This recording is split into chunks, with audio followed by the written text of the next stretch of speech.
오늘 말씀의 제목은 제사장의 삶과 예수 그리스도라는 제목으로 말씀 나누기를 원합니다. 우리가 상당히 많은 절을 읽었습니다. 레위기 21장과 22장을 읽어서 굉장히 많은 내용일 것이다 라고 생각하는데, 사실은 이 21장과 22장의 내용들은 반복되어지는 내용이 상당히 많습니다. 앞에서 8장부터 10장까지 제사장의 자격과 제사장의 위임식, 또 그리고 제사장이 처음 제사하였을 때 실패하였음을 기록한 것이 있었습니다. 그 과정 중에서 제사장이 어떠해야 될 것들을 간략하게 설명을 했었고요. 이제 그 실패와는 다르게 21장과 22장은 제사 안에서가 아니라 제사장들이 제사 밖에서 어떻게 살아야 될 것들에 대한 이야기를 하고 있습니다. 그래서 본문의 규정들을 하나님께서 이 제사장들에게 제시하심으로 말미암아서 제사장들이 공동체 가운데서 제사 이외의 일상의 삶에서 어떻게 살아가야 될 것들을, 그 규례들을 보여주고 계신다라는 것이죠. 그러니까 제사장이 어떤 방식으로 사는 것은 곧 이스라엘의 방식에 사는 방식일 수가 있는 거죠. 그래서 하나님께서 21장과 22장의 내용들을 통해서 분명하게 제사장들이 어떻게 살아갈 것들, 어떤 방식으로 가족을 이뤄가며 이웃들과 대할 것들, 그 모든 과정에서 하나님 앞에서의 그 거룩이 무엇인가를, 거룩을 중심으로 살아갈 것들을 말씀하고 있습니다. 그래서 이제 내용들을 간략간략하게 이제 설명하고 넘어갈 텐데요. 1절부터 15절까지의 내용은 뭐냐면 제사장의 그 시신과 관련된 일들, 이걸 덜려서 말하면 장례에 대한 규정들을 설명하고 있습니다. 또 그리고 제사장이 혼인하는 문제, 그러니까 장례와 결혼의 문제를 두 가지, 가정 안에서 사실은 큰 대소사죠. 큰 일인데 이 일들을 어떻게 제사장이 취할 것인가, 행할 것인가에 대한 이야기들을 설명을 하고 있습니다. 먼저 장례를 이야기하기 전에 죽음에 대한 이야기, 시체에 대한 이야기들이 계속 나오니까요. 죽음에 대한 이야기를 먼저 해야 되는데, 죽음은 죄의 결과로 말미암은 것입니다. 그러니까 하나님께서는 우리를 죽음 가운데서 건지셔서 생명 가운데 살게 하시려고 우리를 불러내셨단 말이죠. 그러니까 하나님이 거룩하시다라는 것은 달리 말하면 생명이 있으시다, 이렇게 표현할 수 있어요. 반대로 하나님과 반대되는 개념은 죽음인 것이죠. 죄의 결과로 말미암아 이루어진. 그래서 하나님께서 시신에 가까이 하는 것, 죽음과 가까이 하는 것에 대해서 분명하게 멀어질 것들, 죽음과 가까이 가게 되면 오염될 것들에 대한 이야기를 하나님께서 말씀하고 계신다라는 것이죠. 그러니까 거룩과 반대되는 개념이 죽음이고, 죽음에 닿았던 흔적들이 있는 사람이 성소에 들어오면 안 된다라는 개념이에요. 그래서 이 제사장들에게 죽음의 그 문제들에 대해서 허용치 않고 있어요. 그런데 제사장과 대제사장은 약간 다르게 설명합니다. 제사장의 경우에는 죽은 자들에 대해서 장례를 허용하는 케이스가 있습니다. 2절, 3절 보시면 그의 살부치인 그의 어머니나 그의 아버지나 그의 아들이나 그의 딸이나 그의 형제나 출가하지 아니한 처녀인 그의 자매로 말미암아서는 몸을 더럽힐 수 있느니라 라는 것이죠. 그러니까 직계 가족 외에는 안 되는 거예요. 직계 가족 외에는 다른 장례식에 제사장이 참여할 수 있다고요, 없다고요? 못하는 거죠. 왜냐하면 장례는 죄의 결과로 말미암아 이루어진 것이기 때문에 참여하지 말라라고 이야기를 하고 계신다는 것이죠. 그러니까 직계 가족만, 그것도 자매의 경우는 어떻습니까? 시집 가버리면 필요가 없어요. 출가 외인이라 이제 그쪽 집안 사람이기 때문에 출가해버린 자매의 죽음에 대해서는 장례식에 참여하지 말라라고 이야기합니다. 왜냐하면 하나님의 성소를 주관하는 제사장들이 타락하게 되면, 오염되게 되면 성소를 더럽히게 되는 것이고 하나님의 거룩을 훼손하는 것이다 라고 설명을 하고 있습니다. 그런데 대제사장인 경우에는 더 혹독합니다. 대제사장인 경우는 어떻습니까? 부모로 말미암아서 더럽히지 말라라고 이야기합니다. 11절 말씀 읽겠습니다. 시작. 어떤 시체든지 가까이 하지 말지니 그의 부모로 말미암아서도 더러워지게 하지 말며. 예, 대제사장인 경우에는 부모의 장례식도 가지 말라라고 하나님께서 말씀하고 있습니다. 그러면서 어떠한 그 죽음에 대해서도 허용하지 않고 계심을 이야기하고 있다는 것입니다. 그리고 그것뿐만이 아니에요. 5절 말씀 보시면 뭐라고 되어 있냐면요.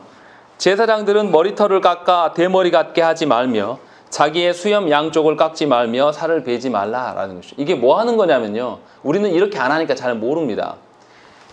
우리는 어떻게 장례가 나면 어떻습니까? 안 믿는 사람들이 어떻게 해요? 장례식에 가서 울어줘요. 장례식 가서 우는 사람 별로 없습니다. 그 죽은 사람을 애도할 때 우리 문화는 가서 울어주고 또 우는 전문적으로 우는 사람들을 불러서 활용하기도 합니다. 그런데 당시에 가나안 땅에 있는 이방 민족들이 어떻게 했냐면 죽은 사람이 누굴 죽으면은 그 사람을 위해서 자기 몸에 난 털을 다 밀어버려요. 그리고 자기 몸에다가 자해를 해 문신을 새긴단 말이에요. 그렇게 해가지고 그 죽은 사람을 애도하는 방편으로 이렇게 합니다. 그런데 이것을 하나님께서 금하합니다. 하지 말라라고 이야기를 해요. 죽음이 뭔가 특정한 어떠한 것이 있기 때문에 하나님께서 그걸 다 방비하고 있는 거죠. 하지 말라라고 이야기하는 거죠. 10절의 대제사장의 경우에도 마찬가지예요. 10절에 보시면 자기의 형제 중 관유로 부음을 받고 위임되어 그 예복을 입은 대제사장은 그의 머리를 풀지 말며 그의 옷을 찢지 말며 라고 되어 있습니다. 누가 죽었다고 해서 대제사장은 장례식에 참여할 수도 없을 뿐만 아니라 장례식에서 죽은 자를 위하여서 참여하지도 못할 뿐만 아니라 죽은 자를 위하여서 애도하기 위하여서 머리를 푼다든가 어떤 옷을 찢는 행위들조차도 하나님께서 금하고 계신다라는 것이죠. 왜 하나님께서 이렇게 하시는 것일까? 이것을 이제 우리가 생각을 해봐야 돼요. 이방 문화들에 대해서 하지 말라라고 하는 것은 많이 양보해서 이해할 수 있습니다. 그런데 하나님이 부모가 돌아가셔도 참석도 하지 말라라고 대제사장에게 요청하신 게 이게 좀 너무 잔인한 거 아닌가? 이렇게 우리 문화권에서는 충분히 생각할 수 있습니다. 한국교회 성도들도 다 그렇게 생각을 해요. 유교 문화에 젖어 있기 때문에. 그러나 하나님께서 요구하시는 것은 종교 의식 안에서, 그러니까 예배를 드리고 제사 행위 안에서만의 거룩을 말씀하지 않는다라는 것이죠. 사람이 살고 죽는 모든 문제가 하나님께 달려있고 하나님의 거룩과 관련되어 있음을 분명하게 밝히고 있기 때문에 이 제사장들에게 거룩을 유지하라고 하나님께서 명령하신단 말이죠. 무슨 말씀입니까? 죽음이라는 것은 어떻게 해요? 죽고 나면 죽어버렸어요. 그러면 그 사람이 하나님 나라 가든지 지옥 가든지 이미 결정이 난 겁니까? 안 난 겁니까? 끝나버린 문제예요. 그 사람이 지옥 갔는지 어쩐지 슬퍼해봤자 돌이킬 수 없는 문제란 말이에요. 죽기 전까지가 가능한 것이고 죽으면 끝나버린 문제예요. 그리고 죽음이 끝이 아니에요. 죽음이 있은 이후에 하나님 나라로 가든지 지옥으로 가든지 그 영혼은 계속해서 존재하면서 그때는 완전히 하나님의 손에 붙들려 있단 말이죠. 그렇기 때문에 산자가 죽은 자를 위하여서 애도하는 것 자체가 뭐냐면 교만이고 하나님을 향한 대적입니다. 하나님을 향한 주권에 도전하는 행동입니다. 그런데 한국 교회에서는 이것을 허용해줘요. 그러니까 죽음에 대한 관념이 완전히 뒤틀려 있는 것이죠. 그래서 우리가 아는 고대나 우리 개혁교회나 종교개혁 시대에 우리의 선배들은 뭐냐면 장례 문화를 화려하게 절대 하지 않았습니다. 왜냐하면 의미가 없는 것으로 봐요. 장례 자체. 그래서 아주 장례 문화를 조촐하고 검소하게 했습니다. 실례가 그런 거죠. 무덤까지도 굉장히 작게 만들었어요. 그래서 어떻게 했습니까? 막 가족 무덤을 만드는데 굉장히 좁은 그 무덤 안에요. 1층에는 아비, 2층에는 그 자녀들, 3층에는 그 다음 자녀들. 그래가지고 아주 좁은 공간 안에 시신이 계속 겹겹이 침대 쌓아놓은 것처럼 그런 방식으로 아주 작은 공간에다가 온 가족을 다 집어넣었어요. 우리가 갖고 있는 그 묘 문화는 또 장례 문화는 사실 우리 고유의 것도 아니고 이질적인 것이에요. 반성경적인 것이란 말이죠. 우리 장례 문화 어떻습니까? 굉장히 화려해요. 장례의 꽃 보세요. 얼마나 화려한지. 이거 성경하고 하나도 상관없다라는 거죠. 성경의 가르침을 반하는 행동이라는 거예요. 왜냐하면 죽음이 하나님 보실 때 이미 하나님의 손으로 완전히 그 영혼이 이첩된 상황이기 때문에 더 이상 할 게 없어요. 그래서 슬퍼할 필요도 없는 것이고 하나님 손에 맡겨져 있기 때문에 신자였다라면 기뻐할 수밖에 없는 것이죠. 그래서 장례 문화 자체가 어떠냐면 아주 조촐하고 검소했습니다. 아주 간단했어요. 실제로 장로교 안에서 그렇게 해왔는데 한국 교회 안에 들어오면서 한국의 유교 문화하고 섞어가지고 장례 예배라는 이상한 구조가 생겨버렸습니다. 그래서 성경 속에 위대한 인물 한번 봐보세요. 누가 죽었고 했는데 그 사람의 무덤을 발견할 수 있습니까? 없습니까? 없어요. 왜 그렇게 합니까? 우리나라처럼 장례 문화를 원대하게 크게 하고 화려하게 했다고 해보세요. 그러면 그 무덤이 있었을까요? 없었을까요? 지금까지 있었을 거예요.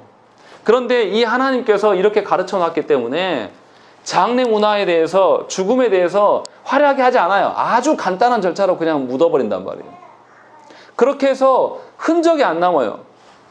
생각해 보세요. 세상 군왕들은 어떻습니까? 자기가 죽을 때 어떻게 해요?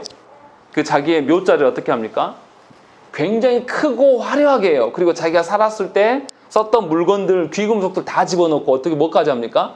심지어 자기가 거느렸던 그런 첩이나 그런 사람들이 있으면 시중까지 다 어떻게 해요? 함께 파묻어 버립니다. 이게 세상에 하나님을 모르는 자들의 장례 문화예요. 그래서 우리나라도 그런 게 있잖아요. 죽을 때 어쩌라고요? 노잣돈 갖고 가라. 이게 뭐냐면 하나님이 말씀하시는 죽음의 개념하고 다른 것에 대적하는 행동이에요. 그리고 또 어떻게 해요? 제사 지낼 때 밥숟가락 꼽아놓는 이유가 뭡니까? 죽은 자다가 먹을 것이다 라고 생각. 먹는 건 그런 거 없다니까요. 하나님의 손에 붙들려 있기 때문에 이제 끝난 문제예요. 그래서 죽음에 대한 개념이 분명히 우리하고 다르게 말씀하고 계세요. 그래서 부모의 죽음에도 대제사장은 가지 말라라고 이야기하고 슬퍼하거나 죽은 자를 위하여서 어떤 것도 하지 말라라고 지금 말씀하고 있는 것입니다. 그럼 우리가 잘 알아들어야 돼요. 그래서 개혁교회 안에서는, 장로교회 안에서 어떤 전통이 있었냐면 장례는 교회의 예배가 아닙니다. 이거 잘 들으셔야 돼요. 장례는 교회의 사역이 아닙니다. 근데 우리 한국교회 안에서는 장례식이 교회 사역으로 되어 있죠. 저도 장례식을 이제 인도해 본 경험이 있는데 교회의 공적인 사역이 아니에요. 장례는 원래 장로교회 안에서. 그런데 한국교회에 들어와서 변질된 것이죠. 그러니까 하나님께서 장례에 관련해서 성경에서 어떻게 해라라고 제시한 것이 한 번도 없습니다. 언급을 안 하세요. 그럼 우리가 이제 알아들어야 된다는 것이죠. 로마 교회는 어떻게 하냐면 장례를 예배화 시켰습니다. 그래서 종교교육자들은 로마 교회 그것을 굉장히 비난하고 비판했어요. 그래서 종교교육자들은 장례식 예배를 교회에서 주관하지 않아요. 이건 비성경적이기 때문에. 위로하는 차원에서의 살아있는 자들을 위한 위로 예배는 분명히 있습니다. 이거 구별하셔야 돼요. 살아있는 자들의 예배인 것이지 장례 예배가 죽은 자를 위한 예배가 아니에요. 근데 우리나라 장례식 가보세요.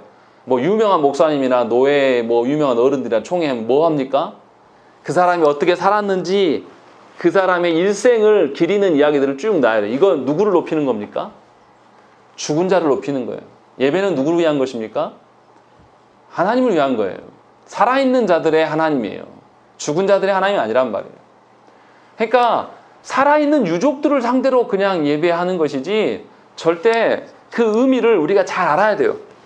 그렇다고 제가 이제 이 말씀을 드리면 오해하면 안 됩니다. 우리 교회에서 죽으면 장례 집행을 할 거예요. 우리 문화가 그러기 때문에. 그러나 어떠한 관점으로 장례에 참여해야 될지를 우리가 잘 생각을 해야 돼요. 죽은 자를 애도하거나 죽은 자의 어떠함을 우리가 이제 논할 수가 없어요. 하나님 품에 가버렸기 때문에. 그런데 우리는 죽은 자들을 계속 생각하는 거예요. 돌아가셔가지고 무덤에 들어가서 몇 년이 지르고 수십 년이 흘러도 우리는 뭐합니까? 그 앞에서 그 사람을 기억하려고 해요. 하나님이 안 좋아하신다니까요. 우상이에요. 그래서 하나님께서 제사장들에게 직계 가족 외에는 아예 가지 말라라는 거예요. 그러면 제사장들이 장례를 집행했을까요? 안 했을까요? 할 수가 없죠. 장례식에 참여할 수가 없으니까. 하나님 가지 말라고 하니까. 그러니까 교회의 사역이 아니었어요. 우리가 이거 잘 알아들으셔야 돼요.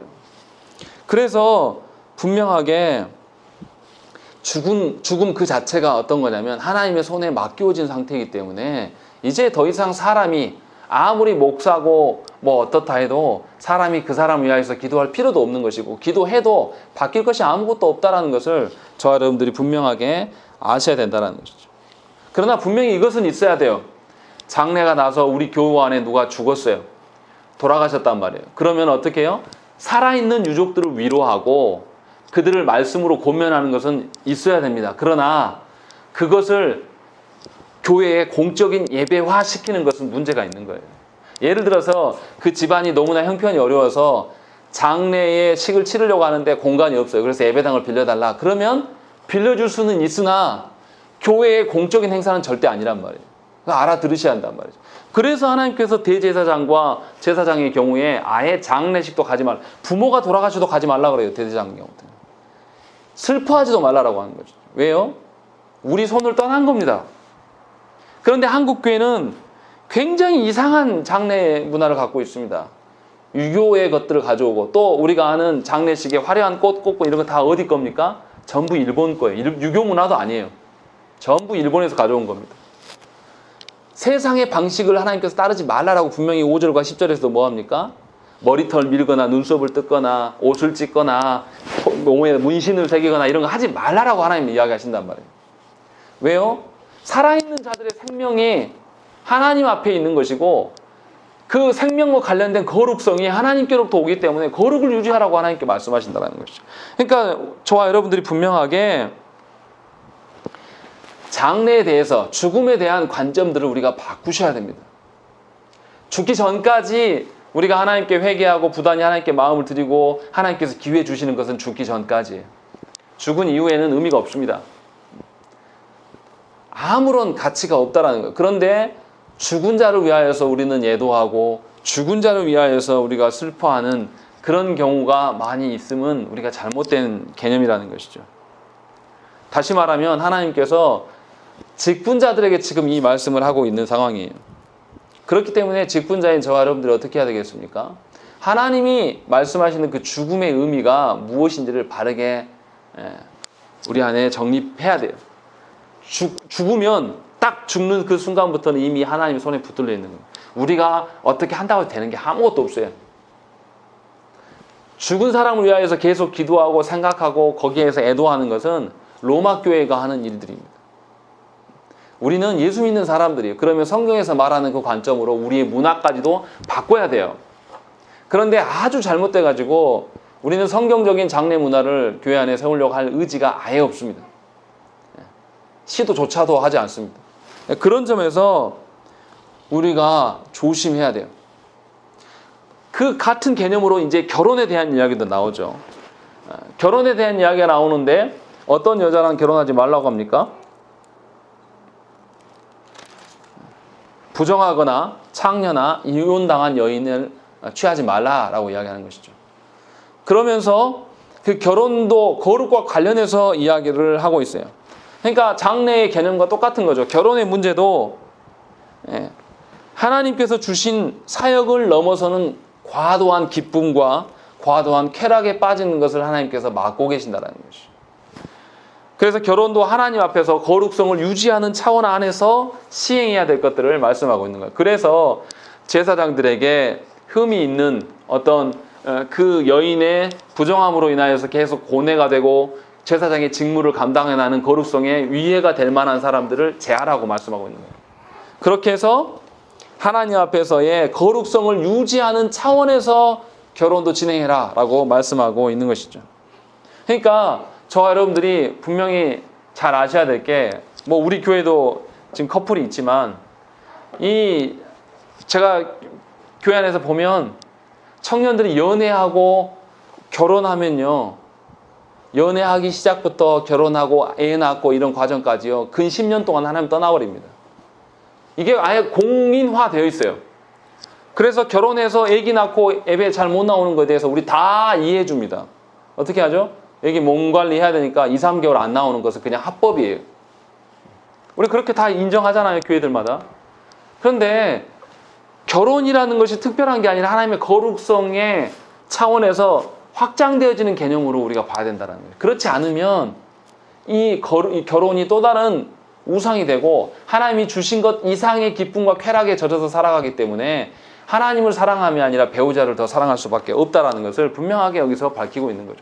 그러니까 여기에서 뭐 제사장, 대제사장의 아내가 뭐 성숙하고 뭐 이렇게 굉장히 지혜로운 여인을 구해라 이런 말 한마디도 없어요. 다 어떤 차원에서 쓰냐면 흠이 없는 거룩성을 유지할 수 있는 차원에서의 아내를 구해라 이렇게만 말씀하고 있다는 것이죠. 그러니까 그런 점에서 우리가 교회 안에 결혼과 장래 문화에 대해서 한번 생각을 해봐야 된다는 것이죠. 하나님이 말씀하시는 생명의 탄생을 위한 가정, 또 하나님이 말씀하시는 생명이 끝나가는 그 죽음, 장래의 그 절차가 하나님의 손에 달려있는 것이 우리 어떠함이 있는 것이 아니기 때문에 과도하게 결혼과 장래에 집착하고 과도하게 호화롭게 하는 것은 하나님의 이름에 먹칠하는 거예요. 그러니까 그리스도인들이 그걸 잘 알아야 돼요. 제가 아는 실제로 이제 교수님이 돌아가셨는데 그분 유언이 그거였습니다. 그분 그 장례식장에 갔는데 꽃도 하나도 없습니다. 뭐 이렇게 국화 헌화하는 것도 아예 없어요. 딱 말씀 한 절만 있어요. 부활에 대한 말씀 딱 한 절만 있고 자기 초상화도 안 걸어요. 내가 하나님 앞에 가는데 초상화 너네 나 죽었는데 봐서 뭐 할 거냐. 그래서 아예 유언으로 남겼어요. 내 장례식 때는 나를 위한 예배도 하지 마라. 그냥 유가족들을 위한 위로 예배만 한 번만 하고 하지 마. 하고 아예 없었습니다. 다. 이게 사실 성경적이에요. 그것이 오늘 말씀에서 우리에게 이제 보여주는 것이죠. 그리고 이제 계속해서 제사장과 관련해서 16절부터 24절에서는 제사장의 신체적 조건에 대해서 이야기를 합니다. 제사장의 그 신체에 흠이 있는 사람은 하나님께 예배하는 활동들, 그러니까 하나님을 섬기는 일들에 대해서 이제 못하게 막고 있는 것을 우리가 볼 수 있어요.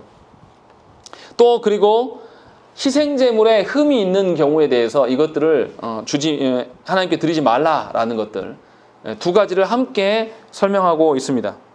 그러니까 짐승의 흠과 제사장의 그 어떤 흠, 이 두 가지를 왜 같이 나란히 놨을까요? 이것이 모두 제사와 관련되기 때문에 그렇다는 것이죠. 하나님께 예배함에 있어서 제사장 자체가 흠이 있어서 하나님의 거룩을 훼손하는 것에 하나님 방지하시는 것이고, 또 제물에 대해서 흠이 있고 없고의 최종적인 확인자가 누굽니까? 바로 제사장이기 때문에 그래요. 백성들이 자기가 갖고 있는 것 중에서 흠이 없고 정결한 것들, 가장 좋은 것을 하나님께 들고 나와도 혹여나 발견하지 못할 것이 있으면 제사장들이 마지막으로 검수를 해야 된단 말이에요. 그렇기 때문에 의도적으로 이것을 나란히 배열하여서 하나님께 예배함이 얼마나 흠이 없고 거룩한 것을 바쳐야 될 것들에 대한 것을 이야기를 하고 있습니다. 근데 이제 여기서 잘못 읽으면 오해될 수가 있어요. 18절부터 나오는데요. 흠이 있는 자는 가까이 오지 못하고 맹인이나 다리 저는 자, 코가 불안전한 자나 지체가 더한 자나 발 부러진 자나 손 부러진 자나 등 굽은 자나 막 이렇게 나와 있어요. 그러면 장애인들이 보시기에 기분이 나쁠 수가 있습니다.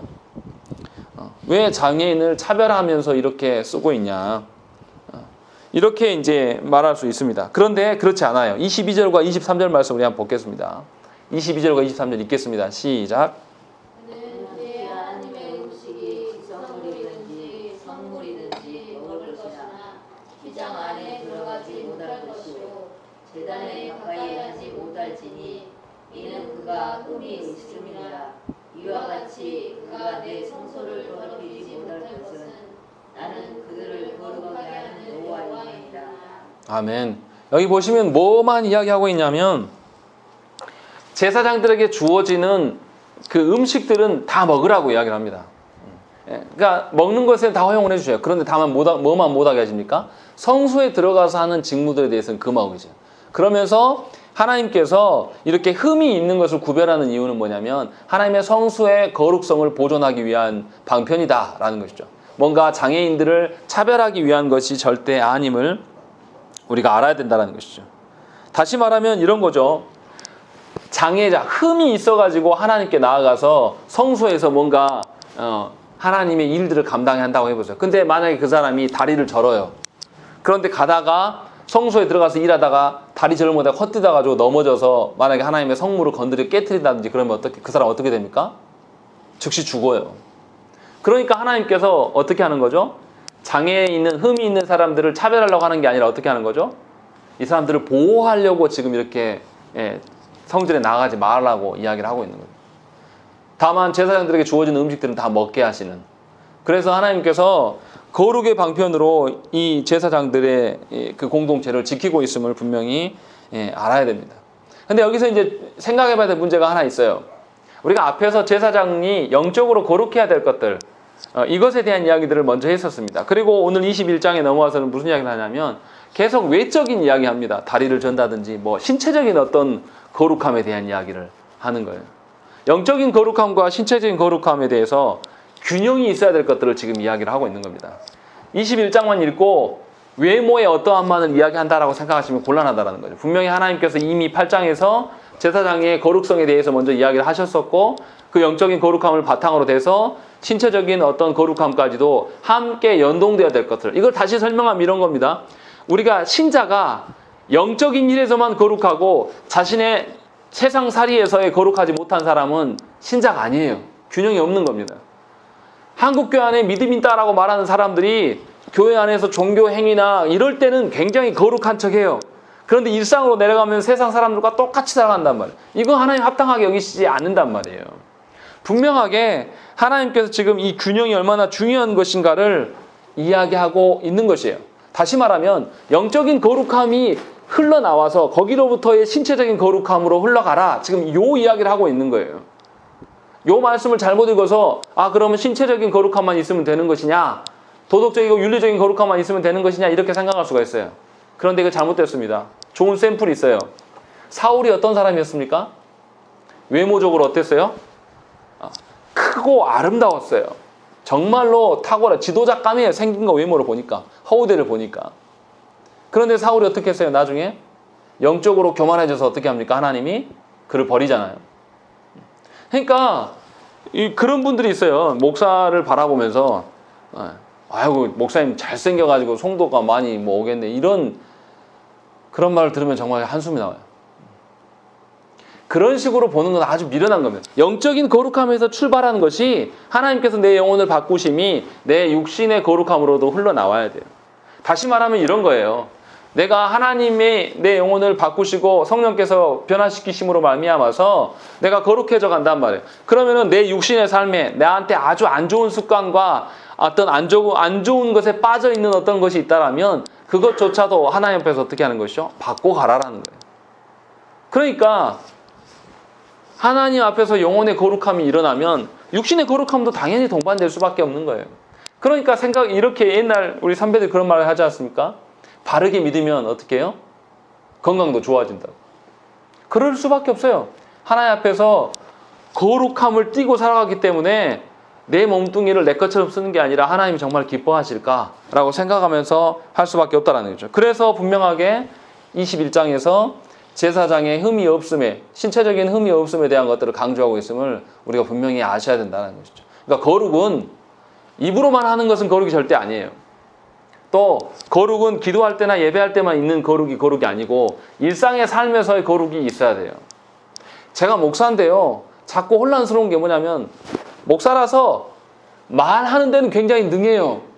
그런데 제가 경험하기로는 목사도 성도인데요, 성도로 일상으로서 하나님의 자녀로서 살아가는 것은 굉장히 더딥니다. 의외로 어떤 경우가 있냐면 목사님들이 성도로 살아가는 것을 더 못하는 경우가 있습니다. 성도들은 말하는 데는 능하지 않아요. 그런데 살아가는 치열한 삶의 현장에서 늘 그렇게 살아왔기 때문에 어쩔 때 보면 성도님들도 잘할 때가 훨씬 많아요. 저는 목사로서 부끄러울 때가 굉장히 많습니다. 성도들 중에서 정말 믿음 안에서 일상의 삶 가운데 삶의 곳곳에서 하나님이 주인 되심을 드러내고 사는 분들 참 많아요. 그런 점에서 전 두려워요. 목사인 것이. 늘 말하니까. 그러니까 오늘 말씀에서 제사장에게 하나님께서 요구하시는 신체적인 어떤 것이 영적인 거룩함에서 출발한 것임을 분명히 우리가 알아야 된다는 것이죠. 그리고 우리의 그 구원에 대해서도 어떻습니까? 예수 그리스도께서 우리의 모든 것을 이루시고 완성하셨어요. 예수님께서 이 땅에 오셔서 친히 뭐가 되주셨습니까? 친히 우리의 대제사장이 되어주셨고 또 뭐가 되었습니까? 친히 제물이 되어주셨습니다. 오늘 21장에서 말하는 제사장의 흠이 없음과 제물의 흠이 없음 두 가지 다를 누가 이루셨다고요? 예수 그리스도께서 이루셨단 말이에요. 그러니까 우리는 이제 더 이상 제사장의 어떤 거룩함과 또 제물의 거룩함을 우리 스스로 확인할 필요가 없어요. 누구한테 가면 됩니까? 예수 그리스도께 나아가면 되는 거예요. 너무 쉽잖아요. 예수님께서 그렇게 해버리셨어요. 그렇기 때문에 신자는 당연히 일상의 나날의 삶에서 예수 그리스도와 연합된 삶을 사는 것이 정상입니다. 예수 그리스도와 떨어져서 살아가는 것은 이건 신장 아니에요. 시험 들었다고요? 이렇게 말할 수 없습니다. 물론 시험 들지 않는다는 말이 아니에요.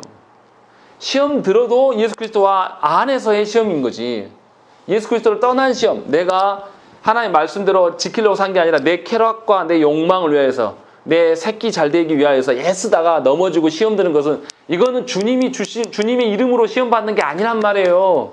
마땅히 저와 여러분들이 하나님과 상관없는 짓을 했기 때문에 시험 받는 거란 말이에요. 이것을 시험 받았다라고 말하면 안 돼요. 분명히 다른 겁니다. 하나님 앞에서의 그 거룩함, 예수 그리스도께서 우리의 대제사장이 되셔서 흠이 없으셨고, 또 우리의 제물이 되셔서 완전히 흠이 없는 상태로 우리의 거룩을 해결하셨기 때문에 저와 여러분들은 예수 그리스도께서 주신 그 삶 가운데 살아가면 되는 것이에요. 그러니까 우리가 사명을 감당하는 것은 우리의 의지와 우리의 노력과 우리의 어떠함으로 하는 게 아니라니까요. 예수 그리스도께 마음을 드리는 것, 요것만이에요. 요것만. 제가 능력이 있어가지고 하나님께서 부르셨다라면, 정말 능력이 많아서 영혼들을 막 이렇게 불러 모을 수 있는 능력이 있어서 부르셨다라면 저는 목회하면 안 돼요. 3년이 지나는데도 숫자가 늘어나지 않잖아요. 그게 아니고 하나님 앞에서 네가 순종할 수 있느냐, 그것을 보이라고 하나님께서 목회직을 주신 거란 말이에요. 착각을 하면 안 돼요. 성도들도 마찬가지예요. 여러분들이 이 교회 안에서 헌신하고 봉사해서 여러분들이 막 사람들을 끌어모으고 여러분들 자녀들을 막 변화시키고 이렇게 합니까? 여러분의 방식대로 자녀들을 막 불러 모으고 했는데 어떻게 됐어요? 다 떠나갔잖아요. 여러분들을 믿으니까 그렇다라는 거예요. 예수 그리스도 안에서 주께서 말씀하시는 것이 나한테는 이질적인 것이고, 나한테는 낯설 것이고, 나한테는 익숙하지 않은 것이에요. 그러나 예수 그리스도께서 우리의 거룩의 모든 토대니까 예수 그리스도 안에서 나아가고 예수 그리스도께 의존하는 것, 그러라고 하나님께서 우리를 부르시고 그것에 대한 순종을 요구하시는 거예요. 우리가 돈을 많이 벌어서 11조를 막 많이 하고, 또 우리가 성도들을 많이 이렇게 모아오고 막 이렇게 우리 능력을 하나님께서 탐하려고 우리를 부르신 게 절대 아니란 말이에요. 그러니까 예수 그리스도 안에 연합되어져 사는 삶이 가장 중요한 것이고 우리의 삶의 목적이 돼야 돼요. 그것이 아니니까 사람들의 눈치를 보고 사람의 방편들을 구하고 사람이 원하는 것이 무엇인가, 이것만을 우리가 구하는 거 아니겠습니까?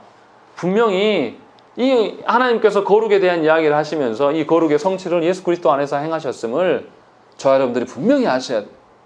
그래서 다른 것을 위해서 구할 것이 아니라 내가 정말로 예수 그리스도께 붙어서 예수 그리스도와 연합되어서 내가 살아가는 자인가, 그것을 날마다 기도하셔야 돼요. 시간마다 하나님께 물어야 돼요. 하나님, 정말 내가 순종하려는 마음에서 제가 이렇게 내가 애쓰고 노력하고 몸부림을 치는 것입니까? 아니면 내 욕망대로 가고 싶은데 하나님 무서워서 못 가서 버티다가 지금 몸부림 치는 거야? 이걸 구별하셔야 한다는 거예요. 그러니까 헛된 기도를 막 하면서 기도의 끈을 놓지 말아야 돼. 이런 소리 하는 사람들이 너무 교회 안에 많아요. 헛된 기도라도 무조건 하면 된다는 식으로. 근데 미안하지만 헛된 기도를 하면 할수록 하나님 앞에서 죄악만 더 쌓이고 하나님과 상관없는 인간이 되어가서 더 강팍해집니다. 아주 지독스러운 인간이 되는 거예요. 그래서 바른 말씀대로 우리가 기도하고 그리스도 안에 붙잡혀 살아가야 된다는 것이죠. 그리고 하나님께서 또 22장 1절부터 16절까지 성물을 어떻게 먹어야 될 것들에 대한 이야기들을 하고 있습니다. 그래서 제사장들에게 성물, 지성물과 일반 성물을 나눠서 설명하시는데요. 제사장들에게 이제 먹을 수 있도록 하나님께서 이제 허락해 주고 있어요. 그런데 오염된 일에 대해서는, 부정하게 되었을 때는 이제 먹는 것에 대해서 이제 하나님께서 제재를 가하신다는 거죠. 무슨 어떤 제재냐면 하나님의 제단에 바쳐진 제물은 못 먹게 만듭니다. 하나님께서. 제단에 바쳐지지 않은 제물들은 허용하시지만 제단에 바쳐진 것들은 먹는 것을 금하셔요. 그래서 하나님 앞에서 어떻게 살아가야 될 것들을 이야기하고 제사장뿐만 아니라 제사장의 가족들에게도 먹는 문제를 허용합니다. 누구까지만 먹게 합니까? 직계 가족들까지만 먹게 해줘요. 잠깐 제사장 집에 놀러 온 사람, 아니면 잠깐 내가 돈 주고 부른 일꾼들을 제사장들에 허용한 음식을 줍니까? 안 줍니까? 주면 안 돼요. 그런데 예를 들어서 내가 노예를 돈 주고 샀어요. 그러면 이 사람은 우리 식구입니까? 아닙니까? 우리 식구예요. 그런 경우는 먹이라고 말씀하고 있습니다. 그런데 또 여기서도 있습니다. 어떻습니까? 시집을 가버렸어요. 시집간 여인에 대해서는 먹어도 됩니까? 먹으면 안 됩니까? 먹지 말라고 하나님 하십니다. 그래서 가족까지도 하나님의 그 거룩성 안에서 먹는 문제까지도 또 하나님께서 거룩을 지키고 계심을 이제 우리가 볼 수 있다는 것이죠. 그리고 혹시나 이것을 어기게 되면 하나님께서 속건제를 드려라 라고 이야기를 하고 있는 것이죠. 그래서 14절에 보시면 만일 누가 부지 중에 성물을 먹으면 그 성물에 그것의 5분의 1을 더하여 제사장에게 줄지니라 라고 있는 것이죠. 이게 속건제의 방식입니다. 그러면서 성물에 대해서 하나님께 이제 그 갚을 속건제에 대한 이야기를 하고 있다는 것입니다. 그리고 17절부터 33절의 말씀, 마지막까지의 말씀은 뭐냐면 거룩한 재물에 대한 이야기들을 쭉 하고 있는데요. 계속 반복되는 이야기는 뭐냐면 하나님께서 기쁘게 받으실 만한 것이 되냐, 이 말을 계속 반복합니다. 그러니까 하나님께 뭔가를 드리는데요, 우리 생각대로, 우리 형편대로 드리라고 하지 않아요. 분명히 뭐냐면 하나님이 받으시기에 기뻐할 만한 것이냐, 요 기준으로 하나님 드리라고 하는 거예요. 우리는 어떻습니까? 제가 헌금 설교를 잘 안 해서 그러는데요, 이렇게 성도들이 헌금하는 걸 보면 정말 가르쳐야 되겠다는 생각이 들 때가 많이 들어요. 자기 형편 따라서 이렇게 막 들쑥날쑥하는 방식으로 드리는 거 하나님 좋아하지 않으십니다. 무슨 말이냐면 하나님이 받으실 때 기뻐할 만한 것들을 하나님 드려야 된다는 거죠. 우리 어떻습니까? 사람들끼리도 어떻게 해요? 내가 무언가를 이렇게 저희 아내가 항상 고민해요. 누가 집사님이 뭐 갖다 주시면 받고 자기도 뭔가를 드려야 될 것 같은데 상대방이 기분 나쁘지 않을 만한 것들을 드리려고 막 고민합니다. 뭐 갖다가 빈 그릇 드리면 안 된다 해가지고 막 찾아요. 사람들끼리도 그러잖아요. 그런데 하나님 앞에서 드리는데 우리가 어떻게 드립니까? 우리의 형편과 우리의 처지 따라서 행동하는 경우가 너무 많아요. 여기서 드림이라는 것이 헌금만을 이야기하는 것이 아니에요. 여러분들의 마음을 드리는 것이고 여러분들의 삶의 일상을 모두 드림을 다 말하는 것입니다. 여러분들의 뭔가 어려움이 있으면, 뭔가 여러분들의 건강이 조금 나빠지면 하나님께 예배 안 드려도 될 것처럼 들쑥날쑥하고 형편대로 하는 거 하나님 하나도 기뻐하시지 않으세요. 얼마나 하나님이 웃기게 여기겠습니까? 밥은 하루도 안 빼먹고 먹는 사람들이 하나님께 기도하고 우리의 일상에 살아가는 것에 대해서는 하나님 기억하지 않아요. 자기가 할 만하면 하고 안 하면 기분 나쁘면 수틀리면 안 나오고, 이런 방식으로 서는 것은 하나님 절대 기뻐하지 않는다는 것이죠. 그러니까 17절부터 34절까지 계속 하는 이야기는 뭐냐면 하나님이 기뻐하실 만하게 드리냐, 지금 이것을 묻고 있는 것입니다. 그러니까 우리가 한번 생각을 해봐야 돼요.